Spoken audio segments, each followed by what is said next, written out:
Welcome to another episode of the Berg Podcast, where we talk about all things Hattiesburg, Mississippi. I'm your host, Alicia Williams. Also known as the Hub City, or just the Berg, Hattiesburg is a bustling town in southern Mississippi. It's an educational, cultural, business, and medical hub for the region, and we're pleased to share stories from our community. On today's episode of the Berg Podcast, we have two interviews about strong woman mentors making a difference on the Southern Miss campus.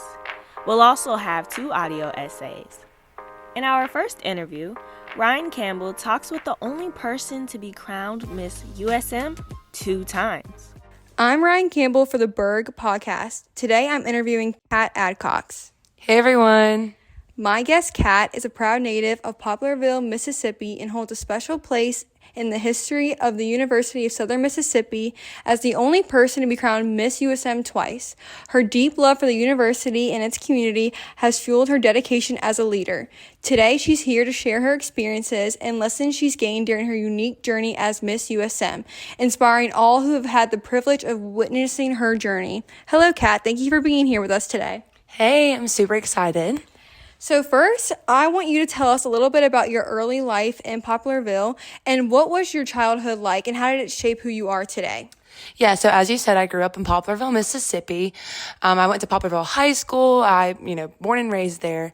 And my early life there was super fun. I am an only child. However, my family did foster. So having like a revolving door of individuals in my life really shaped who I am. It kind of taught me, not to judge a book by its cover, but to treat everyone with kindness because you never know what someone's going through. In the pageant industry, I really didn't start pageants until I started college. One of my first big pageants was Miss USM, and that kind of got the ball rolling for me with pageantry and Miss Mississippi and things like that. So just a normal childhood in small town Mississippi. That is super sweet, Kat. Okay, next I'm going to ask you, when you first came to USM, what drew you to USM and how did you know it was the right place for you? So USM kind of runs in my family. So my dad went to USM. He was a Sigma Nu here. And it's not super far from home. It's, it's a good college town. It's a big enough university, but not too big. I always say it's like the perfect size where a lot of people, but maybe not everyone. And so it was really just the perfect fit for me and what I wanted to do. And it had the major that I wanted, which was media entertainment arts with a minor in social media marketing. So basically it was just a perfect fit for me and my family. So that's awesome, Kat. And what made you decide to run for Miss USM for the first time? So like I said, that was one of my first big pageants. And really the scholarship money is what made me want to go for it. So I know that through the Miss America program, you can win a lot of scholarship money to go towards your education. And I just, thought, why not try it out here at USM? And I did, and it was a great experience. I thankfully won my first year and got my first year almost paid for, not only through the scholarships at Miss USM, but through the scholarships I won at Miss Mississippi. So just, the scholarship aspect of it really kind of is what drew me in. And then I fell in love with the whole aspect of the program. So, yeah. That is super interesting. So winning Miss USM the second time must have been definitely a unique experience. How did it feel to be crowned again, already holding the title previously?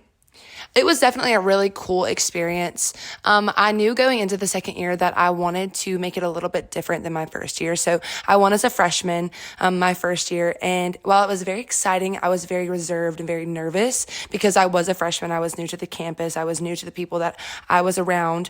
And so I felt very timid, I guess is the best way to say it. And so going in my second year, I wanted to kind of put that behind me and kind of make my name more prevalent in the USM community. So I wanted to really get my feelers out there and get involved in as much as I could. And I definitely think that I did that. I got to work with a lot of different organizations on campus. I got to work with the Student Center, with the DuBard School. I got to work and speak at graduations through the Student Services Association. So there was a lot of things that I got to do my second year that I wish I would have started out with my first year, but because I was afforded the opportunity with both years, I got to do it a little bit of everything. So it was really cool. And since you were crowned the second time, do you feel like you've grown as a person since your first time being reigned the Miss USM? I definitely feel like I have grown. I think every opportunity that I've gotten to compete in this organization has grown me as a person. Not the scholarships is not the only part of the organization, so it is paired with service. And I think that having that servant heart is something that really has grown in me throughout my time as Miss USM. And while I was in the second reign of Miss USM, I also was able to be president of our sorority, Alpha Chi Omega. And with that also, it kind of taught me like a full circle moment of not only having the servant heart, but also having a servant heart for other organizations. And so I think just the overall experience that I got within my year of being Miss USM and president really grew me as a person in many different ways. That is super interesting, and I feel like you have definitely learned a lot. So I want to know, what was some of your most unexpected challenges as your time as Miss USM the first and second time, and how did you navigate these challenges? My first year as Miss USM, I think my biggest challenge was getting comfortable with the scene of USM and really, again, like I said earlier, kind of getting myself out there because I was new and I didn't really know all of the aspects of USM and what USM had to offer. And just by overcoming that, I think my director at the time, it was Carl Thomas, he really, really helped me step out of my comfort zone in many ways. And then the second time, I will say time was kind of a struggle for me because I had so much on my plate as Miss USM, as president, as, a junior in college. I think that I kind of spread myself a little thin. And while I did get to do a lot of the things that I maybe didn't get to do my first year, it was more of a struggle because I had less time to fit everything into my schedule. But we overcame that very easily with having a actual calendar where I would have to write everything down to make sure I didn't miss something for one or the other organizations that I was working for. So, it was hard at times, but we definitely got over it. So, and glad we did. That's awesome. Now I want to know, what was your favorite experience from the first year or the second year? So, when you have a title in the Miss America program, you get to have a platform. And my platform is dyslexia awareness. And so I got to work a lot with, like I said, the Student Services Association, which is basically when students have, students with disabilities have, what's the word I'm looking for? They have accommodations, and I got to speak at some of their graduations. And so I got to get up on stage in front of the graduees and tell them about, my experience with dyslexia and how it hindered me in school and things like that. And the amount of support I got in that instance really showed me how important that telling your story is. And I think that even out of all my years of experience of being in pageants, that was my favorite moment because I was able to see that, if you're just willing to get up and share what you know and your story about your life, people will receive that. And I think that's a really cool thing that I didn't realize until I was Miss USM. And, USM did give me the opportunity to do that. So that is super unique and such a special story. Do you think that story has made you a more of a leader towards Southern Miss and also outside in your future career? I definitely think so. I definitely think that situations such as that, have made me more vulnerable to individuals and not as standoffish and not think that people are just going to judge me for who I am, I guess is the best way to say it.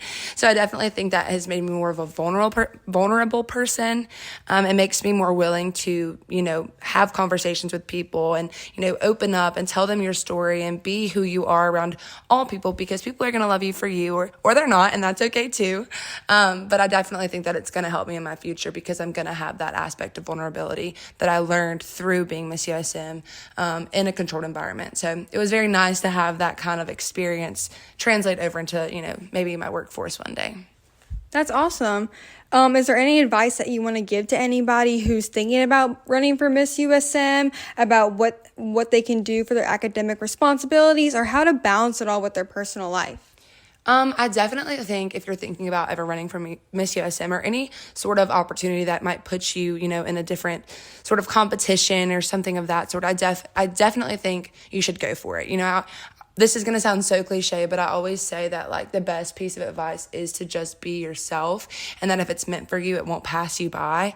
And, that's something that I feel like I've had to live by, because when you do put yourself out there and you put yourself in these situations to, expect rejection or see rejection, it's hard to keep going or to keep putting yourself in these positions. But again, if it's meant for you, it won't pass you by. So I think that just going for it, reaching your hands out and grasping every opportunity that passes you by is something that will, not only help you in your future, but also grow you as a person, because every time you fail, you're going to grow a little bit more. So definitely go for it, do your best, and just see what happens. That's some great advice, Kat. In your future, do you have any other plans about the pageant life, or what do you think about your future involving pageants? Yeah, so currently at the place that I am right now, I graduate in May. I'm not super sure how pageantry is going to fall into my, after graduation life. We'll see. Up until this point, it's helped me a lot, as we've talked about, grow as a person. It's helped me in my interview skills. It's helped me in my presence with others. So I think that it's something that I will definitely take with me throughout my future. But as far as competing in pageants in the future, I'm not so sure yet. I'm not competing this year at Miss Mississippi. So in future years, maybe not. I don't know yet. So That's interesting. Well, that concludes our interview. Thank you so much for talking with us, Kat. thank you for having me. I'm Ryan Campbell for the Berg Podcast. In our next segment, Cadence Renfro interviews a polymer scientist professor who has advocated for women in science throughout her career. I'm Cadence Renfro for the Berg Podcast. Today I'm interviewing Dr. Sarah Morgan. My guest is a Bennett Distinguished Professor and Associate Director of the School of Polymer Science and Engineering. She also is the founder for the USM organization Women in Science and Engineering and a part of the leadership team for the Gender Equity Movement in STEM organization. Dr. Morgan, thank you for being with us today. Oh, well, thank you, Cadence. I'm very happy to be here talking to you. So, can you first tell me what inspired you to pursue a career in STEM? Well, I was actually inspired by my grandmother, who was a medical doctor, and she graduated from medical school, I think, in about 1922, so over 100 years ago, and she was one of the first women in Oklahoma to go to medical school.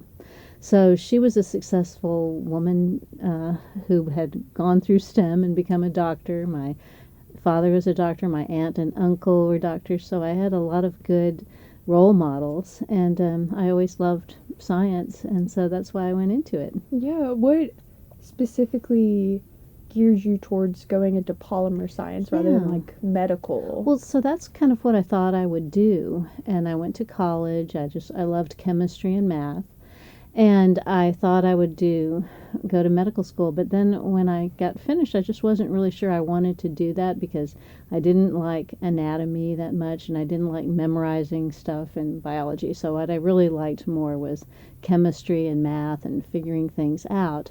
So I went and worked for a medical doctor, a psychiatrist, and a neurologist and a psychologist. Mm-hmm. So a psychologist who was a doctor and a neurologist, and I worked with patients in a hospital, and I just found that was not what I enjoyed, and I just liked the science better. And I kind of wandered around for a little while, and I found out about polymer science, and I just fell in love. So that was really how I got on that path. Were there some differences between how you were treated in your jobs before you became a professor and then after? Well, after I finished my PhD, I went to work in industry. Mm-hmm. So I worked at GE, General Electric, in their plastics business, plastics and silicones. And so I worked there for 14 years. And in that, I felt that I was treated very equally there. And my husband, we weren't married when we first started, but he started working there too as a PhD polymer scientist, and we were treated very equally. And I advanced my career, and he advanced his career. And then I became the first woman on the staff of the Vice President for Research, for the Global Vice President for Research. That's really cool. And I moved into executive band as a woman, but then, a few more women started to come through the ranks as well. Mm-hmm. So I felt that I was treated very well in industry and did not really experience many problems. Now, coming back then after a career in industry, I decided to come back and be a professor. And that was challenging because I was the first and only woman who had ever been a professor in polymer science and engineering here at Southern Miss. And I was from 2002 until 2017 when we hired another woman. But now we have 4 women professors in polymer science and engineering. So things have really changed. Yeah, I'm very glad to hear that. How do you think the representation of women in STEM has changed since you began your career? Well, there's one example that I just showed you. It is growing. There are more and more women in STEM. I think in the medical fields, it's really advanced. It's almost equivalent. Also in biological sciences, there are almost as many women as men, or maybe even more. In the physical sciences, it's still somewhat lower, but more are coming in chemistry, and physics is pretty low. I think engineering is still many fewer than some of the other fields, but it's growing. And I think in computer science, that's an area, and technology and the Silicon Valley kind of startups, that's an area where we really need to continue to get more representation of women in the field. Yeah. Have you noticed any differences in how male and female scientists are perceived or treated while in academia? Yes, I think there's still a lot of bias. Still in academia, it's more old-fashioned than in industry. Although again, it's changing. Mm-hmm. So, kind of to segue a little bit, Yeah. I know you spoke about your grandma kind of being a mentor. Did she help you kind of decide to be like a mentor for women? Did that inspire you a little? Yeah, I'm so glad you brought that up, Cadence, because I think that's so important. So, I think maybe you're going to ask me this again later, but one of the things we need to do as women, if we want to succeed, we need to have confidence in ourselves, and we should find mentors. We should find more mature women or more senior women who we can talk to and use them as mentors to help us. And then as we move forward in our field, we need to help one another because there are other women who are trying to succeed. And I don't know if you know the Tipping Point. Have you heard of that book, The Tipping Point? By Malcolm Gladwell? By Yes. Malcolm Gladwell. Well, he's more recently studied what happens in teams where you have a team that's just all one population and you start to add one person from another population, somebody different. And he said it takes a while. If you just add one, then that person is an oddity. If you bring a few more, then it gets better. And eventually there's a tipping point. It doesn't have to be 50-50. But when you start to get a larger population, then people start to accept you, and the women, if they're the minority or whoever it is, are able to succeed when you get enough of them. So we need to support one another. And then we need to mentor the more junior women who are coming up through STEM to help them to understand how they can succeed. Mm-hmm. How do the campus organizations of WISE and GEMS kind of help to achieve that goal? Yeah, so Women in Science and Engineering was established when I first got here, and it's a group for women students in science and engineering, and it's sort of a self-help group. It's to help one another, because one of the problems, lots of women start in STEM, but many of them drop out for various reasons. And having a support network is one way to help, and also we try to bring in women scientists to give successful women scientists from different fields to give presentations and meet with the group to talk to them about their experiences. And it's building a network, because we all have to have a network. Within science, we have to have a network of all different kinds of people. But also, if you're feeling other and alone, then it's great to have a network of other people who are like you. Yeah, definitely. And build to that tipping point. Oh, yes, definitely. And the same thing with GEMS, building support and networking and professional development. That's another thing we do, is to help with professional development. GEMS is a bit newer than WISE, isn't it? Yes. Wasn't that through a grant? That's right. Yes, there was. Yes. A foundation grant, yes. What role do professional organizations play in supporting women in STEM? I was reading that y'all in WISE, that they had received a grant from the American Chemical Society. Is that correct? Yes. The student members had submitted proposals to the American Chemical Society for different types of sponsorship. What they wanted to do was develop STEM activities for local schools, also maybe working with Girl Scouts, different kinds of things. So American Chemical Society has a lot of grants for professional development. They have a lot of resources for education, and they also have lots and lots of opportunities for networking and also professional development through the organization. And I've been very active in the American Chemical Society. Yeah, I think I read that. That's Yes, such a I was cool the chair of the polymer division of the American Chemical Society. That is so cool. I hope I'm a chair of something someday. So what do you see as the biggest barriers preventing women from entering and staying in the fields? Yeah, I think getting in, as I said, more women enter, but then they become discouraged and they think they can't do it, or they think maybe that they can't have a family and also be a scientist, or they it can't do everything. So I think it's important that they get the network and they try to stick with it and continue to work in the field, because there's no reason, you don't have to have big muscles in order to work in a laboratory or figure out the math or figure out the physics. You just have to work hard and figure out what is the field that you really like and keep on working at it. Don't become discouraged, and get help when you need it, because there are all kinds of tutoring resources available. And talk to your professors, they will help you as well. Yeah. What do you think are some strategies that young women can use for themselves, like in advocating for themselves when they're in these male-dominated STEM courses or in these male-dominated workplaces? Yeah, so the main thing to do is be confident in yourself. Find mentors, both male and female, because I've had a lot of good male mentors as well, people who are supportive of you and people who will help you. And don't necessarily try to do everything yourself. Try to get help in navigating some of the challenges. But it is also important to work hard and be confident in yourself and stick up for yourself and make sure you talk about your own ideas and present them and promote yourself, because a lot of success is promoting yourself, learning how to communicate, learning how to talk about your ideas and talk about your achievements. And then my last question is, looking ahead, what changes do you hope to see in STEM fields regarding gender diversity and inclusion? Well, I'm idealistic. One bad piece of advice I got one time from a manager told me, Sarah, you're just too idealistic.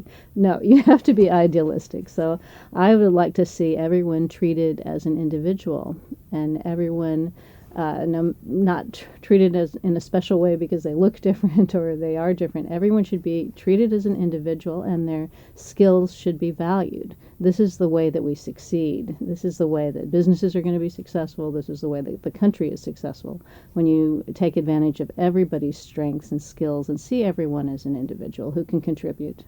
Right. Well, thank you so much for talking with us. I'm Cadence Renfro for the Berg Podcast. In our first audio essay, Ryan Campbell recalls the moment she learned that family is defined by love, not biology. I was 11 years old when my world shifted, and I didn't even know what was true anymore.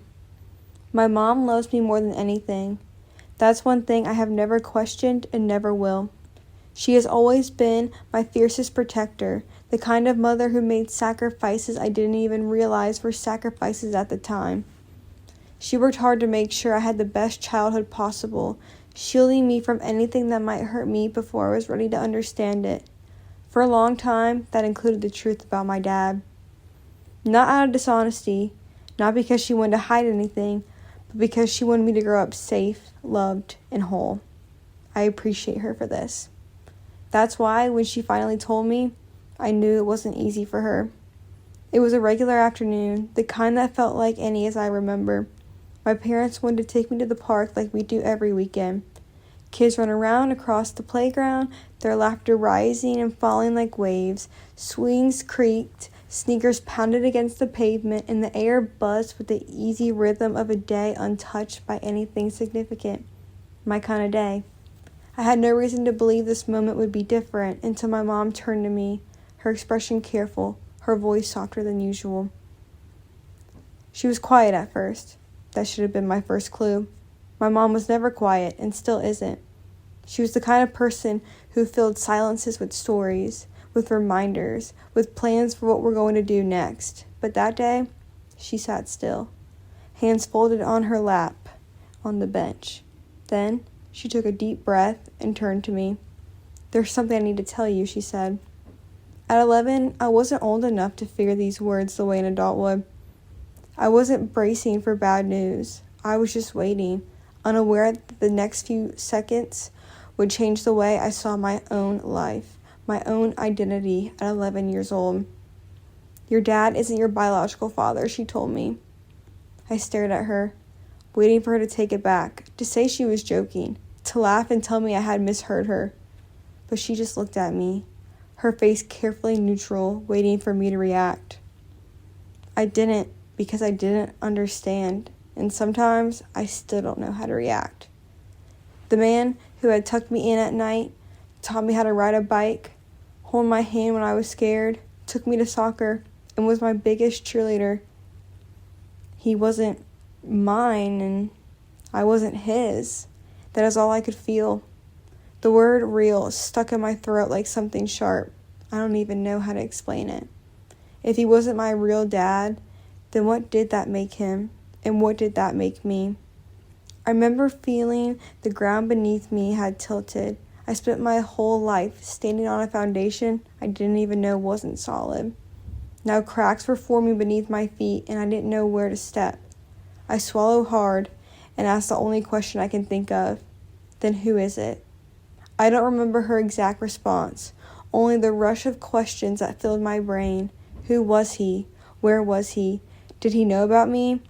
Did he even care? But the biggest question, the one I was too afraid to ask, was this. If the man I called Dad wasn't my biological father, did that mean I was supposed to feel differently about him? What was this man to me, the man with the last name that I took? That night, I lay in my bed, staring at my ceiling, trying to make sense of it. I thought about all the times my dad had been there for me, helping me with homework, carrying me inside after I fell asleep in the car, and laughing at my terrible jokes. Did this new information erase any of that? Did it make those memories any less real?